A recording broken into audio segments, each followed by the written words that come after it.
학교에서 일어나는 수많은 사건 사고를 통해 우리 사회의 문제점을 들여다보는 문변 김작의 황금나팔. 안녕하세요. 저는 문나연 변호사고요. 저는 김작입니다.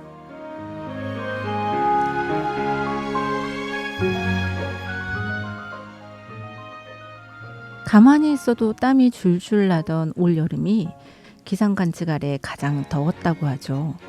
온열환자도 많이 발생했고 농작물도 강한 햇빛에 타들어가서 과일 가격이 깡충 올랐는데요. 하지만 그 가운데 우리가 소중하게 알게 된 것들이 있습니다.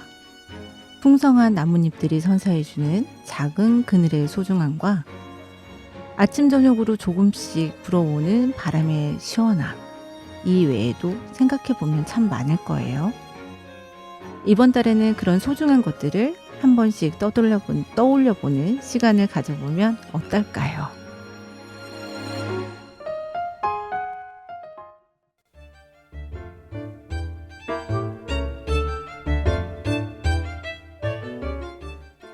학교에서 일어나는 다양한 사건 사고들을 알아보는 학교에서 또 이런 일이?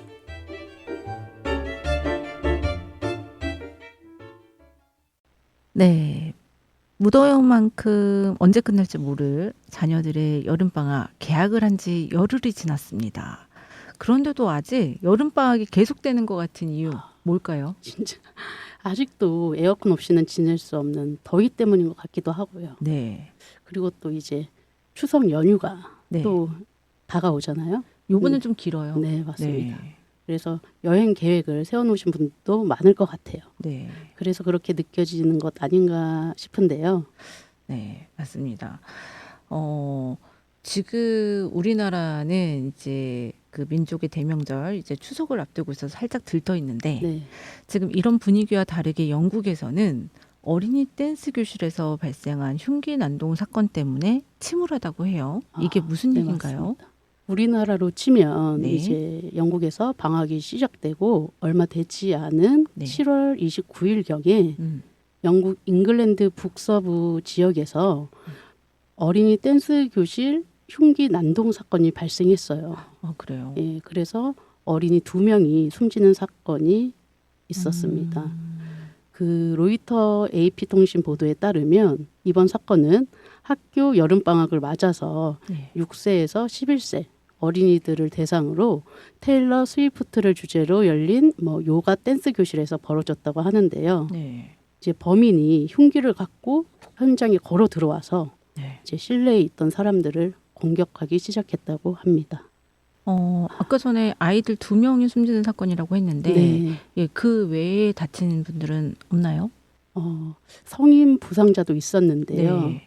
중태에 빠진 2명을 포함해서 네. 6명은 위중한 상태라고 하고요. 음. 그리고 이제 어린이 2명도 사망한 사건이죠.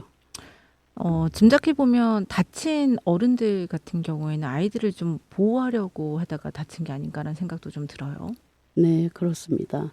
당시 이제 요가 댄스 교실에 참여했던 아이들이 이제 6살부터 11살이다 보니까 네. 아마도 성인 부상자들은 부모님이나 가족 관계자가 아닌가 싶습니다. 그 범인은 그러면 잡힌 상태인지도 좀 궁금한데요. 네, 경찰은 이제 17세 남성을 살인 및 살인 미수 혐의로 체포했습니다. 용의자의 이름은 공개하지 않았는데요. 범행을 저지른 범인은 네. 현장에서 8km가량 떨어진 마을에서 살고 있는 것으로 알려졌습니다. 외국에서 8km 정도라고 하면 비교적 가까운 곳에 거주하고 있는 거라고 생각할 수 있는 거잖아요. 그렇죠, 그렇죠. 예.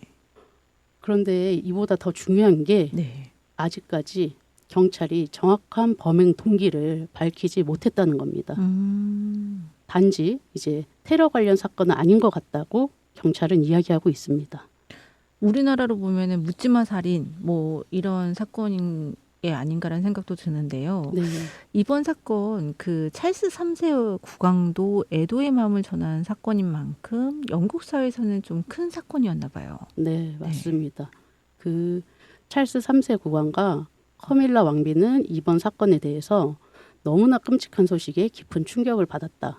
그리고 비극적으로 목숨을 잃은 이들의 유가족과 피해자 모두에게 진심 어린 위로와 기도 그리고 애도를 보낸다고 전했습니다. 이 얘기가 지금 이 상황에서 맞는지 모르겠지만 예, 우리가 연극하면 제일 먼저 떠오르는 것이 있잖아요. 그렇죠. 신사의 나라죠. 네네. 예, 그래서 그런지 모르겠지만 솔직히 영국의 그 찰스 3세 국왕이 예, 이런 사고가 있었을 때 애도의 마음을 이렇게 전하는 그런 메시지를 저희가 딱 느껴봤을 때 예, 솔직히 우리나라에서도 이와 비슷한 사건들이 이제 벌어지면 예. 솔직히 뭐 대통령이나 또는 뭐 그 교육청에서 예, 이런 메시지들이 좀 나오지 않는 경우들이 있잖아요. 그렇죠. 예, 그런 이렇게 걸 보면은 신속하게 나오지도 않고. 네. 이런 부분에서 우리나라도 좀 영국을 좀 본받아야 되지 않을까. 아주 작은 부분이긴 한데, 네. 예, 그런 생각이 좀 듭니다. 근데 영국에서 흉기 난동 사건이 있었던 시기에 한국에서도 흉기 난동 사건이 있었다고요. 가뜩이나 10대 청소년 관련된 사건이라고 들었어요. 네, 맞습니다. 네. 한국에서도 그 네. 10대 청소년의 흉기 난동 사건이 비슷한 시기에 있었는데요. 네. 경기도 안산시에서 발생한 일입니다. 네. 지난 7월 중순부터 8월 중순 사이에 무려 2번이나 10대 흉기 난동 사건이 발생했습니다. 한 달 사이에 2번이요? 네, 그럼 혹시 가해자도 동일인 분인가요? 인물인가요? 그건 아닙니다. 음. 그 먼저 지난 8월 19일에 있었던 10대 흉기 난동 사건부터 말씀드리자면 그 오전 8시 20분쯤 10대 고등학생 A군이 안산시 상록구 본호동 하는 거리에서 중학생 B양이 너가 죽어야 된다고 소리치면서 여러 차례 둔기를 휘둘렀다고 합니다. 네. 그 경찰은 현장에서 고등학생 A군을 발견해서 현행범으로 체포를 했는데요. 네. 당시 A군의 가방에서 다른 흉기와 유서를 발견했다고 합니다. 가방에 흉기가 있었다라는 걸로 봤을 때는 우발적 사건이라고는 보기 어려울 것 같아요. 네, 맞습니다. 네. 그 요즘 범죄가 드러나면은 네. 우발적이었다는 말을 자주 들을 수 있어요. 네. 우발범이었냐 아니면 계획범이었냐의 가장 중요한 기준은 네. 뭐 범행의 동기와 네. 사전 계획의 유무거든요. 이런 것들을 그럼 어떻게 판단할 수 있느냐 했을 네. 때 우리가 객관적인 증거로 인해서 합리적인 의심을 할 수 있느냐 없느냐는 건데요. 네. 만약에 학생이 원래 알고 있던 여학생을 길에서 우연히 만났는데 뭔가의 원인을 상대방이 제공해서 네. 뭐 주변에 있던 돌멩이를 집었다든지 네. 아니면은 휴대폰으로 폭력을 했다든지 하면 네. 순간적인 감정에 의해서 저지른 범죄라고 우리가 추측할 수 있을 거예요. 네. 네. 그런데 폭력을 하면서 사용한 둔기 외에 네. 뭐 이미 가방에 다른 흉기가 있었고 유서까지 있었다 하면 좀 극단적인 행위를 좀 사전에 계획했었다라고 의심할 수밖에 없는 거죠. 그럼 우발적 사고하고 순간적 사고를 봤을 때 우발적 사고가 훨씬 더 중한 처벌을 받을 수 있겠네요. 아니, 우발적 사고는 좀 더 경하게 처벌되는 네, 거고 네. 계획적 사고는 더 중하게 그렇군요. 처벌이 되는 거죠. 네. 우리가 이런 사건을 듣다 보면 많은 분들이 이런 생각하세요. 그 고등학교 A군이 그 중학생 B양에게 혹시 원한이 있었던 건 아니냐. 아니면 남학생 그 A군에게 정신적인 이상이 있었던 건 아니냐. 뭐 그런 이야기들에 대해서 궁금해 하시는데 이 경우에는 이 사건은 어떤 경우인가요? 두 가지 모두에 해당합니다. 네. 그 A군은 경찰 조사에서 B양이 만나주지 않아서 화가 났다라면서 범행 동기를 밝혔어요. 네. 그리고 A군은 지적 장애를 가진 학생이었는데요. B양이 다니는 중학교 출신이긴 해요. 네. 그리고 두 사람은 과거부터 알고 지낸 선후배 사이였다고 합니다. 어떻게 보면은 스토킹 사건으로도 볼 수 있을 것 네, 같은데요. 맞습니다. 그 전형적인 스토킹 사건으로 볼 수 있습니다. 그 스토킹 사건이라는 게 대부분 전조 상황이라는 게 있는데요. 네. 이 사건도 그랬습니다. 어떤 전조 상황이 있었어요? 그 A군과 네. B양은 이제 두 사람과 관련된 경찰 신고가 올해만 총 3차례 있었다고 합니다. 네. 그 첫 번째 신고는 지난 2월 4일 A군이 직접 경찰에 전화를 걸어서 네. 신고를 한 사건이에요. B양과 같이 본인이 코인 노래방에 있었는데 B양이 자신의 중요 부위를 손등으로 쳤다고 주장한 내용입니다. 근데 이 내용은 A군이 B양을 만나주지 않아서 화가 났다는 내용하고 약간 상관이 없어 보이긴 해요. 네, 네. 그렇죠. 하지만 A군이 직접 경찰에 전화를 걸어서 B양을 신고했다는 점에서 두 사람의 관계가 노래방까지 함께 가는 사이라는 점을 좀 추측할 수 있는 거죠. 아, 두 사람의 관계가 노래방을 같이 갈 정도로 친밀한 관계였다라는 네. 것을 알려줄 수 있는 그런 이야기네요. 네. 두 번째 신고는 어떤 신고였어요? 두 번째는 3월 31일 네. B양의 아버지로부터 접수된 스토킹 피해 신고였어요. 네. 그래서 B양의 아버지는 딸을 1년 전부터 알고 지낸 한 남학생이 딸의 거부 의사에도 불구하고 계속 따라다닌다고 경찰에 신고했다고 합니다. 당시 경찰은 B양의 아버지가 A군의 이름만 진술하니까 네. 연락처 등 추가 정보가 너무 부족하다. 그러면서 A군의 조사를 진행하지 않았다고 합니다. 그래서 경찰은 결국 이제 B양의 아버지에게 고소 절차를 안내하는 것만으로 신고 접수를 마무리했다고 합니다. 이런 일이 있었군요. 그러면 세 번째 신고, 마지막 신고는 언제 있었던 건가요? 세 번째 신고는 지난 6월 27일 날 있었는데요. 네. 이때가 조금 아쉽습니다. 아, 그래요? 예, A군의 학교 상담 교사가 학교 전담 경찰관에게 연락을 취하면서 이루어졌어요. 이제 상담 교사는 A군이 B양에게 위해를 가하고 극단적인 선택을 하겠다는 말을 했다고 경찰에 알렸다고 하는데요. 이때 경찰은 A군의 부모와 협의를 해서 A군을 정신병원에 입원시키겠다는 조치를 취했다고 합니다. 그래서 A군은 지난 7월 2일 날 병원에 입원을 했다고 해요. 그런데 20여일 만인 7월 26일 날 퇴원을 했고 경찰은 A군 측에게 퇴원을 연기해라 라고 권유를 했지만 A군이 좀 강하게 퇴원을 원해서 이를 막을 수 없다고 합니다. 그러니까 그 A군이 퇴원을 할 수 없을 상황이었던 거잖아요. 네. 상태가 좋지 않아서. 근데 네. 강하게 이제 퇴원을 원해서 퇴원을 했고 그 퇴원을 하자마자 이제 사건이 벌어진 걸로 볼 수 있을 것 같네요. 네, 맞습니다. 네. 어찌 보면 예고된 사고였다는 생각이 좀 들어요. 네. 예. 그리고 지금 현재 B양은 지금 제가 알기로 인근 병원에서 치료를 받고 있다고 들었는데 피해자 B양의 부모님 입장에서 정말 기가 막히겠어요. B양이 중학생이라는 점에서 네. 좀 한참 성장해야 할 때인데 누군가에게 넌 죽어야 된다는 끔찍한 이야기를 듣고 또 네. 끔찍한 상황을 겪었으니까 상당한 충격을 받았을 것 같습니다. 네. 그래서 우리나라에 이제 범죄 피해자 보호법이 있거든요. 네. 왜 이런 일이 벌어진 건지 우리가 사건 경위를 파악하는 것도 중요하지만 B양과 B양의 가족들이 신체적, 정신적으로 좀 상담과 치료 프로그램을 통해서 범죄 피해 상황에서 좀 되도록 빨리 벗어나서 다시 일상적인 평온을 찾을 수 있도록 좀 사회적인 지원을 하는 게 중요하다는 생각이 듭니다. 네, 피해자의 그 심리적인 안정, 네. 예, 그 부분에 대한 중요성에 대해서 말씀을 해주셨는데요. 개인적으로 제가 이제 초등학교 3학년 남자아이를 키우고 있는 엄마의 입장에서 이 사건을 딱 봤을 때, 네. 아이들에게 정말 이성 친구를 대하는 올바른 자세, 예, 그런 교육이 굉장히 중요하겠구나라는 생각도 솔직히 좀 들더라고요. 네, 맞습니다. 네. 그 학교에서 청소년 성교육, 특히 뭐 성폭력에 대한 강연들이 진행되고 있지만 좀 가장 중요한 것은 네. 가정에서도 함께 좀 진행하면서 아이들의 특성에 맞게끔 눈높이에 맞게끔 알려주는 것이 중요하다는 생각이 듭니다. 네.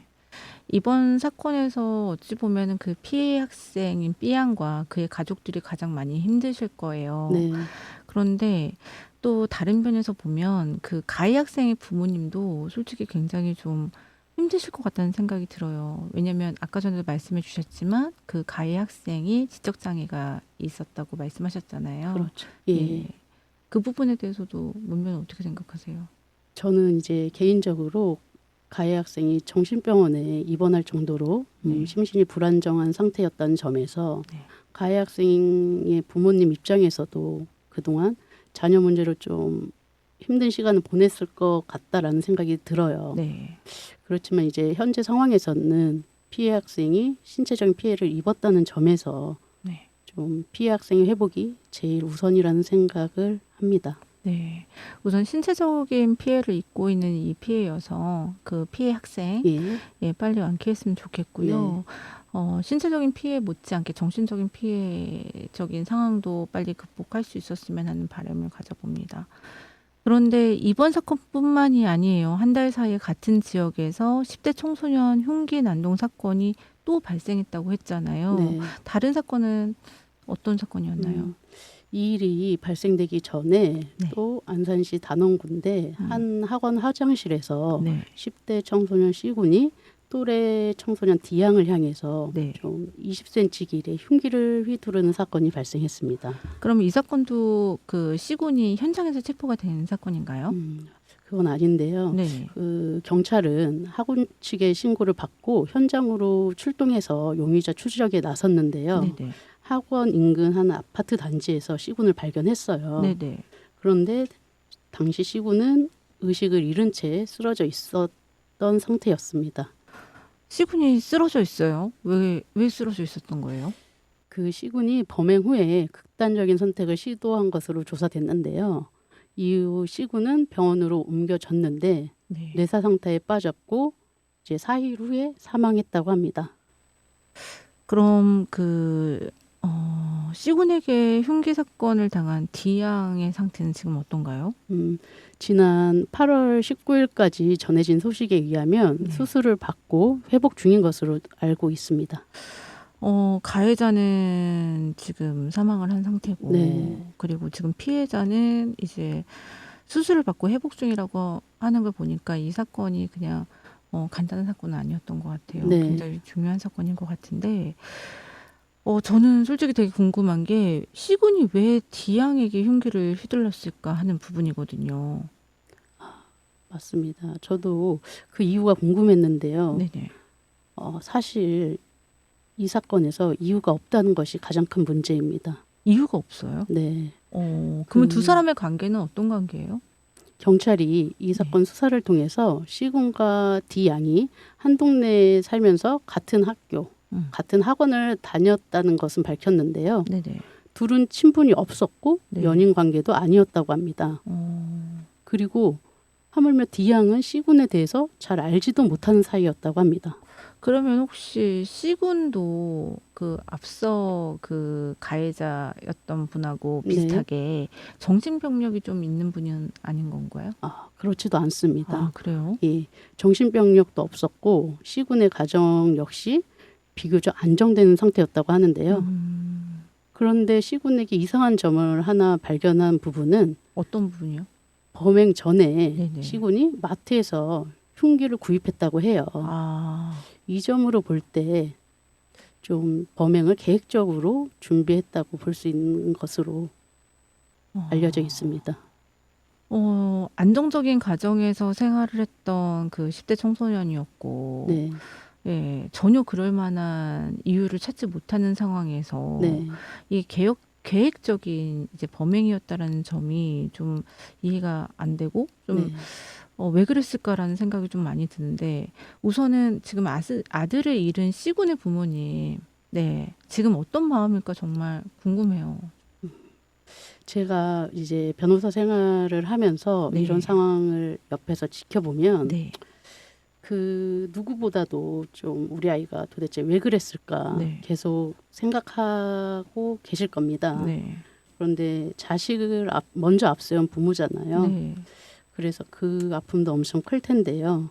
네. 지금 상황에서 그런데 피해자가 있는 상황에서 그렇죠. 수술하고 지금 현재 그 몸을 회복 중이고 예, 있는 피해자가 있죠. 네. 그 가족에게도 그 피해자에게도 너무나 미안한 마음도 들 테고요. 참 여러모로 생각도 많고 미안함도 크지 않을까 싶습니다. 그러니까 내 자식이 잘못한 부분도 있지만 네, 또 왜 그랬을까라는 생각도 복합적으로 들고 네, 그리고 또 피해자 측의 이제 피해 학생에게도 너무나 미안하고 예, 피해 부모님한테도 정말 굉장히 죄스럽고 네. 예, 굉장히 여러 가지 생각이 들 것 같은데요. 그 가해자 가족 입장도 있지만 솔직히 피해자 B양의 입장에서 보면 어떻게 보면 B양의 부모님에서는 이게 무슨 일이야 갑자기라는 생각이 들면서 좀 당황하실 수도 있을 것 같아요. 당황스럽죠. 당황할 수 있는 그렇죠. 일이 아니고요. 예. 예, 예. 우선 B양의 입장에서 보면 네. 매일 학교와 네. 학원을 같이 다녔던 이웃이 네. 나를 흉기로 위협했다 한 부분에서 불안감이 굉장히 클 거예요. 그리고 이 불안감은 좀 성인이 돼서도 상당한 영향을 미칠 것으로 보입니다. 네. 이 부분이 근데 가장 큰 문제인데요. 네, 네. B양의 부모님 입장에서는 도대체 왜 우리 아이에게 이런 일이 벌어졌지 하는 생각을 매일같이 할 수 있겠고요. 네. 그렇지 않아도 우리 사회가 딸을 키우기 험한 상황인데 네. 우리 딸에게 왜 이런 일이 또 생겼을까? 네. 가해자는 자살을 했다는데 네. 도대체 왜 이런 행위를 했을까? 그 진실이 뭘까라는 답답함이 클 수밖에 없을 겁니다.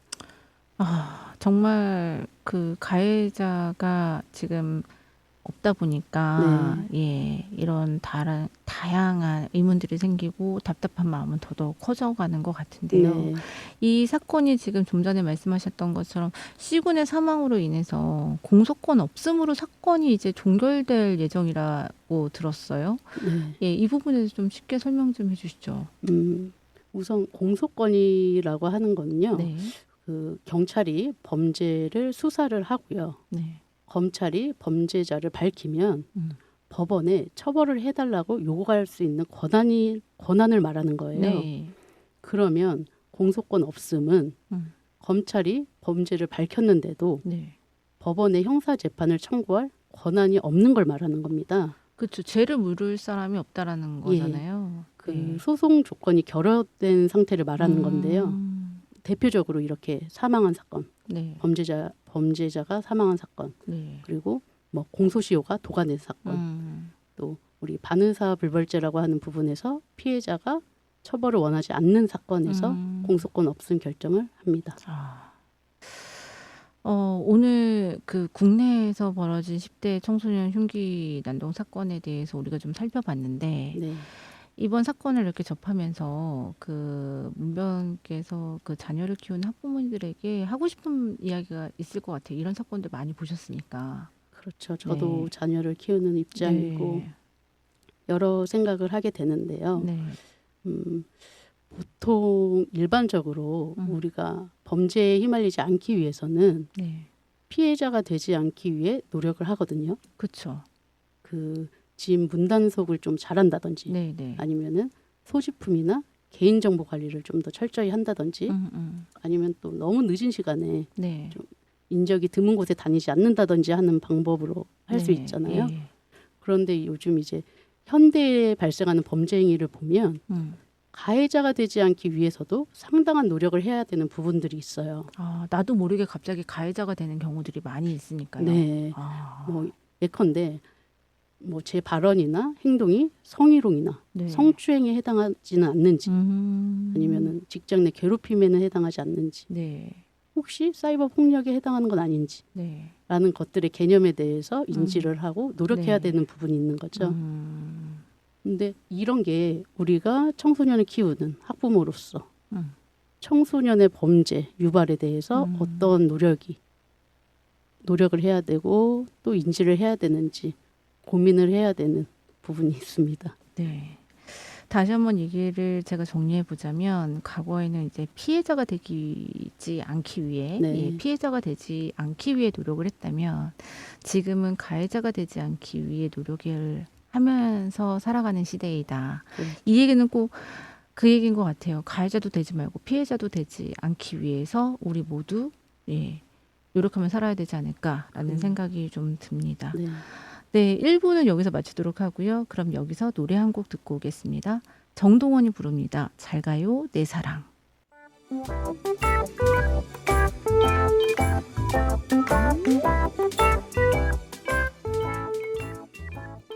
아는 만큼 보인다.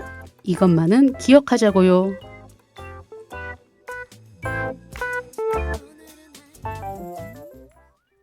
네, 이 시간 아는 만큼 보인다. 우리 이것만은 기억하자고요에서는 지난 여름에 그 청소년들에게 많이 벌어졌던 사건들에 대한 이야기를 좀 해보려고 합니다. 저희와 함께 해줄 한 분을 저희가 스튜디오에 모셨는데요. 전직 국정원 출신의 민간조사연구소 JNK의 강준규 대표님과 함께하도록 하겠습니다. 어서 오세요. 네, 안녕하십니까. 민간조사연구소 JNK 대표 강준규입니다. 네, 반갑습니다. 예, 반갑습니다. 대표님, 그 민간조사연구소라고 하면 뭘 조사하고 또 연구한다는 건데 궁금해하시는 분들이 좀 많을 것 같아요. 예, 예, 대표님 어떤 일을 하시는 건가요? 예. 혹시 탐정이라고 들어보셨습니까? 저는 탐정 많이 들어봤죠. 명탐정 코난 같은 걸 워낙 좋아해가지고. 저는 셜록 홈즈, 뭐 예, 디펙, 네. 네, 다 탐정이죠. 네. 예. 잘 아시네요. 비유를 하자면 정부에는 검사가 있는 반면 민간에는 변호사가 있고 정부에 경찰이나 수사관이 있는 반면에 민간에는 탐정이 있다고 보시면 됩니다. 그리고 탐정은 의뢰자의 요청에 따라서 사건, 사고, 정보 등을 조사하는 민간조사원이라고 보시면 되고요. 2020년 8월 5일부터 탐정업이 합법화가 되었습니다. 사람들이 그 탐정은 불법이라고 많이 알고 있는데 네. 이게 합법화가 됐다는 얘기네요. 2020년부터. 예, 그렇습니다. 그럼 지금부터 대표님을 탐정이라고 불러도 되는 건가요? 예, 탐정이라고 불러도 됩니다. 네. 저희가 오늘 그 강준규 탐정님을 모신 이유가 있습니다. 그 앞서 잠깐 간단하게 설명을 드렸지만 이분이 국정원 출신이세요. 저 국정원 출신 처음 봬요. 아, 그래요? 네. 국정원 출신들이 가지고 있는 이야기들이 굉장히 많아요. 예, 그래서 오늘 어떤 말씀을 해주실지 되게 기대가 되는데요. 오늘 그러니까 이번 달 저희 주제죠. 이번 네. 달 주제를 우리 문변이 좀 얘기 좀 해주시죠. 저희 국정원 출신 대표님을 모신 만큼 네. 이번 달 주제는 바로 그 가출 청소년으로 잡아봤습니다. 아, 올 여름 방학에도 이제 네. 가출을 해서 아직 집으로 아니면 학교로 돌아오지 않는 학생들이 많이 있는데요. 네. 이 부분에 대한 좀 이야기를 나눠볼까 합니다. 네. 가출 뭐 두 분은 해보셨나요? 우리 탐정님 해보셨어요? 가출 해보셨어요? 어렸을 때? 저는 가출을 한 번도 안 해봤습니다. 전혀요. 예, 가출을 해보셔야지 잘 잡는 거 아닌가요? 그러니까 가출을 한 번도 안 하셨는데 그렇게 가출한 청소년을 잘 잡는단 말이에요. 제가 소문을 들었거든요. 그 네. 얘기 이따가 좀 할 텐데 네. 우리 문변은 가출해 보셨어요? 저는 해봤죠. 아, 저는 진짜요? 해봤죠. 오, 가출을 해봤죠. 진짜 해보셨어요? 부모님 며칠 만에 모시고. 들어오셨어요? 당일날 돌아오긴 했죠. 당일날 당일날 들어오셨어요? 돌아오긴 했는데 야, 아빠와 이제 의견 대립이 있고 네, 아빠 보는 눈에서 음, 짐을 싸서 음, 가방에 넣고 음.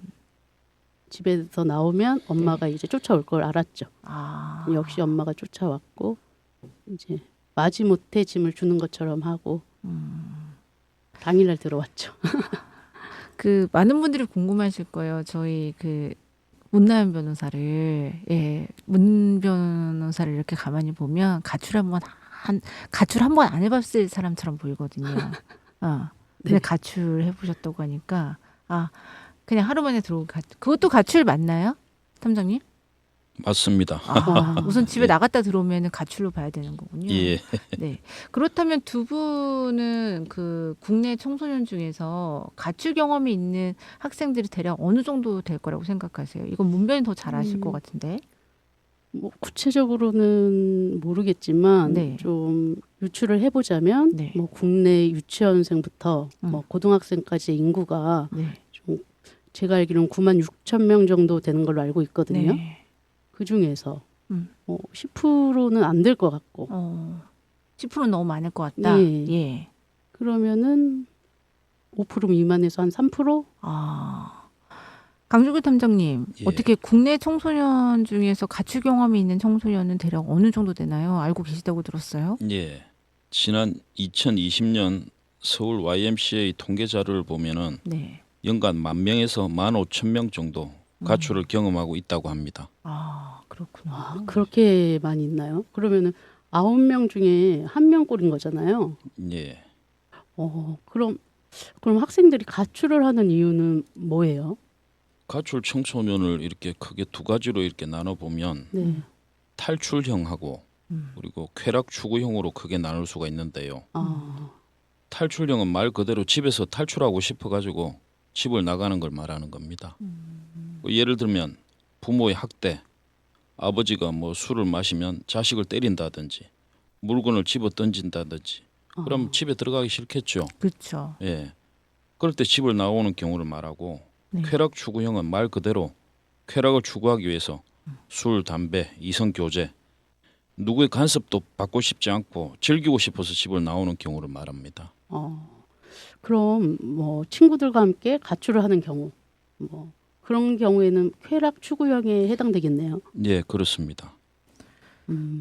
탐정일을 이렇게 하다 보면 가출 청소년들 이렇게 찾아달라는 의뢰가 참 많이 받게 되잖아요. 예. 예. 우리 탐정님도 그런 의뢰 많이 받으시나요? 예, 많이 받습니다. 네. 많은 분들이 경찰서에 일단 그 신고를 하고 저희들한테 의뢰를 하시는데요. 이유는 경찰들 같은 경우에는 뭐 가출 청소년을 찾는 일도 열심히 하고 있지만 그때그때 더 큰 중요한 사건들이 발생하면 조금 뭐 인력이 부족하다 보니까 한계가 있는 거는 분명한 사실입니다. 그렇죠. 갑자기 예. 뭐 그런 사건들 있잖아요. 뭐 감옥에 있는 사람이 탈주했다. 네. 그리고 갑자기 뭐 그 어느 곳에서 정말 큰 사건이 발생했다라고 얘기를 하면은 거기 이제 전적으로 다 투입이 돼야 되는 상황이다 보니까 이제 가출 청소년 찾는 데 약간 좀 등하시하게 되는. 예, 실종팀에 경찰서의 실종팀의 인원이 그렇게 많지가 않습니다. 아, 예. 그렇구나. 그러다 보니까 이제 뭐 빨리 찾아야 되겠다 그런 분들은 저희들한테 의뢰를 하고 하죠. 그럼 대표님 가출 청소년 의뢰가 들어오면 예. 제일 먼저 하시는 일은 무엇인가요? 상담이 제일 중요합니다. 상담을 하면서 많은 것을 캐치를 해내거든요. 예.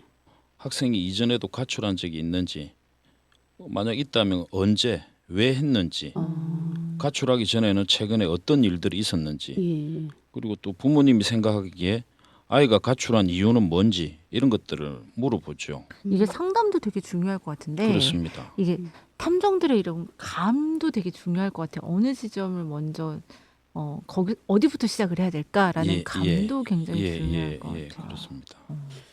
그런 상담을 좀 하시다 보면은 이제 예. 가출 청소년과 가출 청소년의 학부모의 공통점을 좀 발견할 수 있으실 것 같아요. 예. 어떠신가요? 예. 가출 청소년들에 대해서 이야기를 하다 보면 한마디로 이 사람은 변하지 않는다라는 정의를 할 수 있을 것 같은데요. 변하지 않아요. 예, 사람은. 사람은 잘 변하지 않습니다. 제 그게 주- 여기에 적용이 돼요? 예, 아. 제 주변에도 10년 전에 만났던 사람들 지금하고 비교를 해보면 변한 사람이 많지가 않습니다. 아. 한 분 가출한 사람이 또 가출을 하고 가출한 이유도 비슷합니다. 오. 부모 간섭이 싫어가지고 가출한 애는 또 부모 간섭 때문에 가출하게 되고 네. 용돈이 부족한 애들은 또 용돈 벌기 위해서 또 가출하고 네. 가출하게 되면 또 가는 것도 패턴이 비슷해요. 아, 그래요? 예, 만화방에서 찾는 경우 예전에 가출했을 때 만화방에서 찾았다 이러면 이번에도 또 만화방에 가보면 또 찾는 경우들이 있고 PC방에서 찾는 경우 예전에 PC방에서 찾았다 그런 경우 이번에 또 PC방 가보면 있습니다. 뭐 찜질방에서 찾는 경우도 있고 예, 다양합니다. 그렇다면 가출 청소년의 학부모님도 또 비슷할 것 같은데 이 학부모님들의 특징은 또 어떤 것들이 있을까요? 제가 만난 학부모는 딱 두 분류로 나뉘는데요. 하나는 자녀에게 너무 간섭을 하고 통제를 하는 경우고 네. 또 하나는 그 반대로 자녀를 너무 풀어주는 경우. 극과 그런 극인데요. 예, 그렇습니다. 그래서 예를 들자면 얼마 전에 있었던 사건인데 고등학교 3학년인데 그 S군이 재수를 하게 됩니다. 네. 근데 S군은 그냥 집에서 학원을 다니면서 재수를 하려고 하는데 부모님이 강압적으로 기숙학원을 보내려고 했습니다.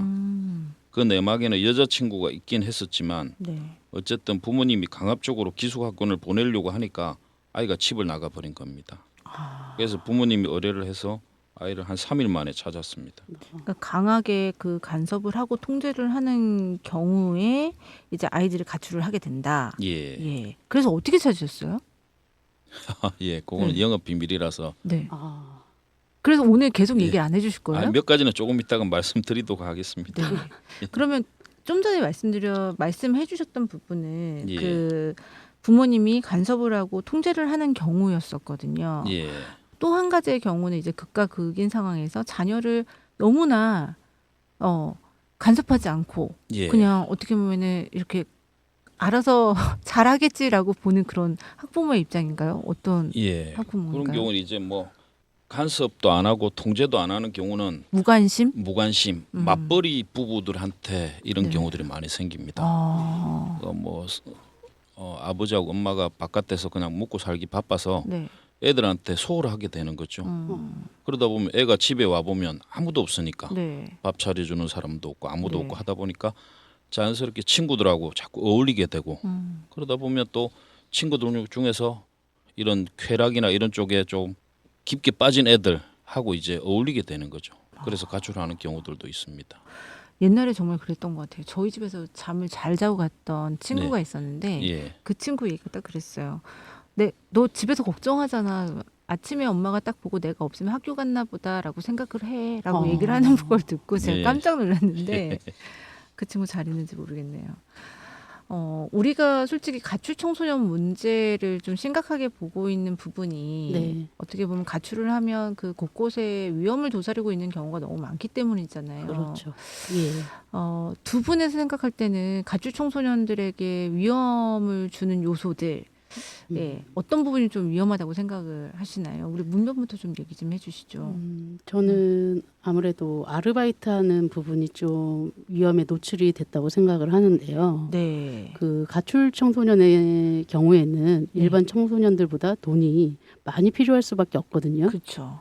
그러면 수입을 얻기 위해서는 아르바이트를 할 수밖에 없는데 정상적인 아르바이트보다 조금은 비정상적인 아르바이트를 많이 하게 되는 거죠. 네, 돈을 많이 주니까 그럴 그쵸. 수밖에 없는 건데요. 네, 사실 정상적인 아르바이트는 이제 네. 우리가 만 15세에서 네, 18세 미만의 경우에 예, 이제 가족관계 증명서나 친권자 동의서 등을 필요로 해요. 그리고 시간은 뭐 성인과 다르게 1일 7시간, 네. 일주 35시간으로 이제 제한돼 있고 또 그쵸. 야간 휴일 근무는 당사자와 고용노동부 인가까지 받아야 돼요. 청소년이 아르바이트를 네. 하게 되는 경우에요. 네, 그런데 이제 보통 가출 청소년 같은 경우에는 고용주도 법을 따져서 알바생을 구할 필요가 없으니까 그렇죠. 좀 불합리한 일들을 많이 시킬 수밖에 없는 거죠. 네, 그리고 이제 때로는 말도 안 되는 조건을 걸어서 네. 청소년들에게 아르바이트 급여를 지급하지 않는 일도 발생하고 그러다 보면 또 돈이 더 필요하고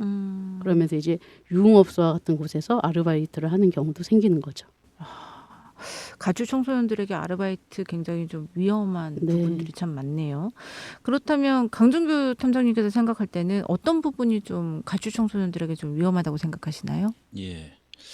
혹시 헬프라고 들어보셨습니까? 네, 저 들어봤죠. 그 힘들 때 나를 도와주는 사람. 그렇죠. 그래서 굉장히 고마운 사람. 그런 사람 우리가 헬퍼라고 부르잖아요. 예. 네, 그런데 실제로 그 가출 청소년한테 헬프라는 사람은 네, 몇몇 가출 청소년들을 위한 쉼터나 네, 종교 단체에서 운영하는 쉼터를 제외하고는 네. 정말 위험한 사람들이라고 할 수 있습니다. 아, 그래요? 예. 음. 자칭 헬프라는 사람들은 혼자 사는 중년층이 많은데요. 아, 가출 청소년들에게 집과 음식을 제공합니다. 아, 그리고 집 청소나 좀 해놓고 다녀라고 하죠. 하지만 간단한 청소를 시작으로 점점 더 많은 요구들을 하기 시작합니다. 가벼운 스킨십을 시작으로 결국엔 성관계를 강요하는 상황도 생깁니다. 이런 얘기 많이 들어봤던 것 같아요. 예, 그래서 저는 가출을 하더라도 절대 헬프는 믿지 말라고 이야기합니다. 저는 솔직히 개인적으로 두 분의 이야기가 더 보태서 네. 그 가출 청소년들의 성매매 아, 그 부분도 굉장히 위험하지 않나라는 생각이 좀 드는데 혹시 그 기사 보셨나요? 그 1년 전에 그 10대 청소년들에게 성매매를 강요한 그 놀이기구 직원들이 있었던 기사 혹시 보신 적 있으시죠? 예, 저도 예. 그 기사 봤는데 네. 그 놀이기구가 뭡니까? 그렇게 쑥 질문을 하시면 제가 솔직히 말씀드릴게요. 예. 그 우리 아이들이 좋아하는 것 중에서 타는 것도 즐겁고 보는 사람도 즐거운 놀이기구가 있어요. 그 디스코 팡팡이라고 예, 해가지고 알죠. 여러 명 이렇게 타가지고 팡팡팡팡 튕겨주고 거기에서 이제 DJ들의 그 맛깔스러운 그런 멘트들이 굉장히 재밌는 그런 놀이기구인데요. 작년에 벌어진 사건은 그거였죠. 그 놀이기구의 그 DJ들이 이제 아이들을 그 놀이기구에 외상으로 이렇게 태워주는 거예요. 네. 그리고 나서 이제 가출 청소년들을 이제 외상으로 해주고 그리고 나서 이들에게 그 돈을 받으려고 하다 보니까 아이들이 돈이 없잖아요. 네. 그러다 보니까 성매매를 시키는 거예요. 어. 그래서 그런 성매매만 시켰던 게 아니라 그 성매매를 했던 그 상대방에게 다시 연결을 하게끔 다시 전화를 해서 뭐 이렇게 만나자라는 얘기를 하게끔 만들기도 하고 네. 또 이 본인들도 하면 안 되는 일을 이 가출 청소년들에게 시킨 거예요. 예. 그 채팅 웹에다가 성매매 구인 광고 같은 것도 막 올리게 하고 예 그런 나쁜 짓을 했던 그 사람들이 있었는데 이런 사람들에게 법적인 처벌 혹시 받을 수 있는 게 없나요? 이 사건 저도 잘 알고 네네. 있는데요. 예. 우선 성매매를 강요한 놀이기구 직원들은 네네. 이때 아동 청소년 성보호에 관한 법률 위반으로 관련자들이 30명이 넘었어요. 네네네. 그래서 12명이 구속된 네네. 사건이었거든요. 그리고 강제적인 성매매는 폭행과 협박을 동반하게 돼 있어요. 그렇죠. 이런 경우에 법정형은 장기가 없거든요. 단기 1년 이상이에요. 네. 그래서 검찰이 지금 15년에서 20년을 구형한 상태거든요. 네네. 그리고 여기에 관련된 학생들만 해도 125명이 됐었어요. 그렇게 많은 줄 몰랐어요. 네, 굉장한 사건이었습니다. 예. 그래서 지금 솔직히 집에 아이가 이제 가출을 하는 경우, 예, 학부모들이 이제 굉장히 많은 걱정을 하게 되죠. 그렇죠. 예. 근데 지금 이 방송을 진행하면서 우리 문변이 계속 우리 탐정님을 바라보는 눈빛이 네, 뭐가 되게 궁금한 게 있는 것 같은 눈빛이에요. 저도 직접 이제, 물어보세요. 저도 이제 학교 관련된 일을 많이 하다 보니까 네네. 좀 탐정님께 궁금한 부분이 있는데 네. 방금 전까지 말씀 안 해주셨던 네. 그 가출 청소년을 네. 또 어떤 방법으로 찾게 되셨는지. 어떻게 그런- 보면 이 얘기 듣고자 우리가 네. 지금까지 얘기를 쭉 한 거거든요. 그렇죠. 이젠 좀 얘기해 주실 수 있으신가요? 네. 네. 한 2주일 전에 찾은 케이스인데요. 네. 중학교 2학년 여학생이었는데 네. 아이가 가출하고 한 이틀쯤 되던 날 부모님한테 연락이 왔습니다. 어.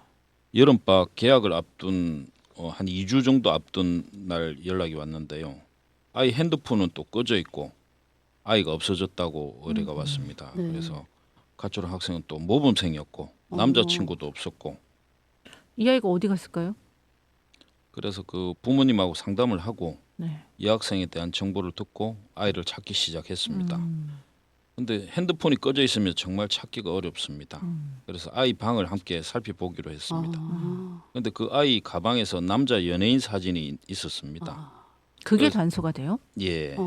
그래서 부모님께서 작년에도 같은 시기에 가출을 했다는 이야기를 듣고 가방에서 찾은 연예인 사진을 찾아서 이름을 알아내고 그 연예인의 팬카페에 들어가 봤습니다. 그랬더니 그 다음 날이 그 연예인 생일 파티가 행사가 있는 날이었습니다. 네. 그래서 그곳에서 찾았습니다. 와. 와, 대단하다. 와. 어떻게 그 연예인 사진 하나를 단서로 해서 와. 찾아냈을까요? 예. 그럼 가출 청소년 찾을 때 상담이 굉장히 중요하겠네요. 예. 그래서 상담을 하면서 네. 많은 것들을 유출을 해낼 수가 있습니다. 그럼 또 다른 사례 하나 더 말씀해 주실 수 있나요? 예. 저도 궁금해요. 네. 이번 사례는 이제 가출 청소년 조건 만남에 관련된 이야기인데요. 네. 한 3, 4년 정도 됐습니다. 음. 당시에 고등학교 2학년 딸을 둔 부모님이 찾아오셨습니다. 네. 아이가 작년에 가출을 했다. 집에 왔는데 아이가 임신을 해서 돌아왔답니다. 어떻게? 예. 근데 뭐 그 집안이 가톨릭 집안이라서 낙태를 할 수도 없고 네. 아이를 낳은 겁니다. 예, 부모 입장에서는 뭐 아빠가 누군지 알고 싶고 이래가지고 아이 아빠를 찾아달라고 의뢰를 했었습니다. 예. 이런 건 되게 힘들 것 같아요. 그럴 것 같아요. 예, 힘들 것 같아요. 예. 어떻게 찾으셨어요? 그래서 그 학생하고 상담을 해보니까 2명 정도로 아이 아빠가 추려지더라고요. 그래서 추적 관찰을 시작을 했습니다. 그래서 한 사람은 흡연을 해서 길거리에 버린 담배꽁초를 가지고 DNA 검사를 했는데 나머지 한 명은 또 2, 3일 정도 쫓아다녀도 단서를 찾기가 어려웠습니다. 그러니까 그 담배꽁초로 DNA를 찾은 그 남자분은 예, 아이 아빠가 아니었던 거네요. 예, 네. 그렇습니다. 예. 그런데 그 나머지 한 명은 네. 중국집에 들어가서 이제 짜장면을 먹고 있는 걸 보고 네. 그래서 중국집에서 그 남자의 DNA를 구했습니다. 어떻게 구했을 것 같습니까? 어떻게 구했? 뭐 물컵? 거기서 먹는 물컵 많이 예, 나오잖아요. 예. 그 물컵. 중국집에서 짜장면을 먹고 네. 냅킨으로 입을 닦는 걸 보고 네. 그 냅킨을 네. 가지고 와서 그걸 네. 가지고 DNA를 찾아서 아버지라는 거를 확인을 했었습니다. 아.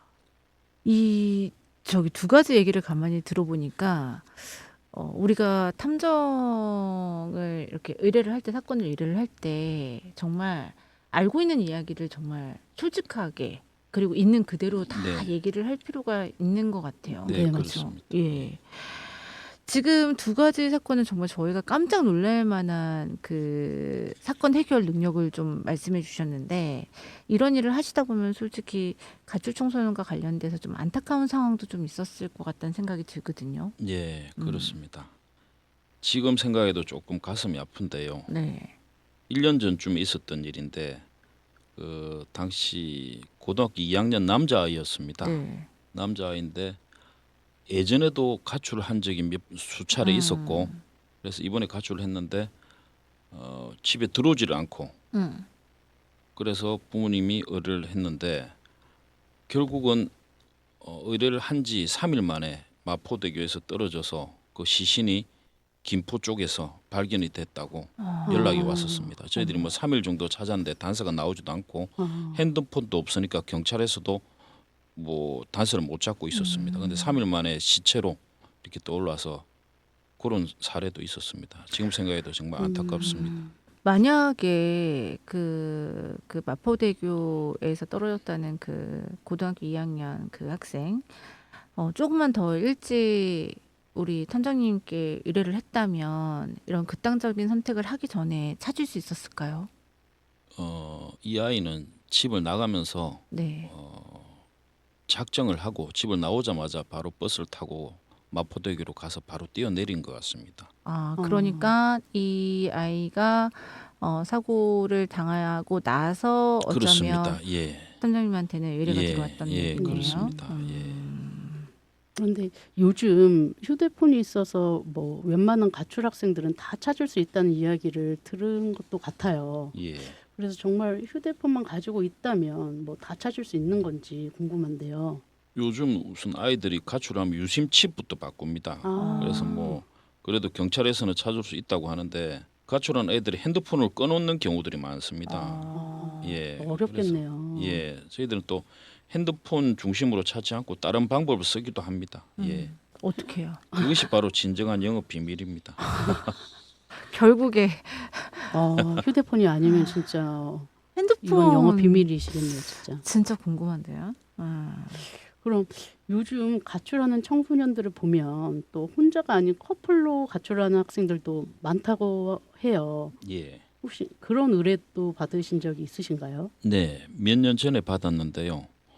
중학교 3학년 남녀 커플이었습니다. 그런데 이 아이들이 둘 다 핸드폰을 두고 나간 겁니다. 그래서 부모님하고 상담을 하고 아이들을 찾기 시작했는데 주변 친구들에게 탐문 수사를 해도 알 수가 없는 거였습니다. 그런데 5일 만에 찾았습니다. 어디서 찾으셨어요? 홍대 음식점에서 찾았습니다. 홍대 어떻게? 앞에서. 예. 어떤 방법으로 해요? 이 아이들은 그 서로 사귄 지 2년이 좀 안 된 애들이었는데 네. 두 아이들의 그 카카오 스토리 사진을 살펴보니까 네. 매번 기념일마다 같은 식당을 가는 거였습니다. 아. 100일째도 200일째도 하물며 300일째도요. 아, 그 정보를 알게 된 날 바로 다음 날이 400일째 되는 날이었습니다. 어머나. 그래서 그 식당 근처에서 잠복을 하다가 아이들을 찾았습니다. 와, 정말 와. 대단하신데요. 어떻게 그런 생각을 할 수 있을까? 탐정이니까 가능한 것 같아요. 그러니까 정말 네. 국정원 출신이어서 가능하신 거 아닌가요? 그럴 수도 있을 것 같아요. 경험이 많으시니까.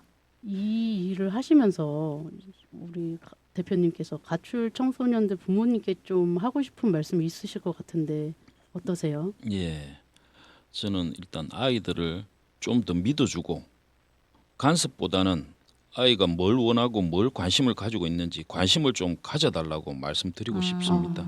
예. 가출 청소년 학부모들에게 아이들이 가출하지 못하게끔 네. 예, 관심과 사랑을 이렇게 줬으면 좋겠다라는 얘기를 들리지가 않고 좀 이제 가정에 아이들이 잘 머물 수 있도록 예. 부모님들이 사랑과 관심을 줬으면 좋겠다라는 그런 이야기로 들리는데요. 네. 예. 저희도 잘 기억하고 있어야 될 것 같아요. 문변이랑 저도. 맞습니다. 왜냐하면 저희도 아이들이 이제 그렇죠. 가출할 나이가 이제 점점 다가오고 있다 있으니까. 보니까. 예. 예. 네, 지금까지 전직 국정원 출신의 민간조사연구소 JNK의 강준규 대표님, 강준규 탐정과 함께했습니다. 오늘 말씀 감사합니다. 네, 감사합니다. 감사합니다. 네. 오늘 우리가 그 강준규 탐정님과 함께 가출 청소년 이야기를 나눴잖아요. 어떤 생각이 좀 드셨어요? 증거 수집 능력이 굉장하시네요. 네. 네. 그러니까 어떻게 그런 그 증거도 증거지만 어떻게 그렇게 잘 찾으시는지 핵을 그렇죠. 예 어디에 문제점이 있겠다 네. 어느 점에서 더 파야 되겠다는 생각을 한다라는 것 자체가 정말 너무 대단한 것 같습니다. 맞습니다. 그리고 또 이게 가출 청소년 부분에서 네. 단순히 이제 청소년들이 부모의 뭐 감옥권에서 잠깐 벗어나는 게 문제가 아니라 좀 자녀가 가출을 하면 좀 네. 범행에 또 노출이 되고 네. 또 비정상적인 좀 애착관계까지 좀 형성돼서 그 악질적이고 좀 조직적인 범죄에도 동원될 수 있다는 문제점이 있다는 생각이 들었어요. 네네. 그러면서 이제 내 자녀가 가출을 한 경우에는 좀 신속하게 좀 네. 대처를 해서 최대한 빨리 안전을 확보하는 것이 좀 중요할 것 같다라는 생각이 들었습니다. 네. 청소년의 입장에서 이제 그 가출을 경험한 학생들이 자주 되묻는 질문이 있다고 합니다. 가출을 해서 부모님이 신고를 하면 무조건 집에 돌아가야 되나요? 뭐 그런 얘기를 한다고 해요. 이런 반응의 부모님들은 그것도 말이라고 하는 거니라고 무시하는 경우가 많고 이런 상황들을 이제 경찰들도 많이 보게 된다고 네. 하고 좀 전에 이제 말씀하셨던 탐정님도 얘기를 해주셨는데요.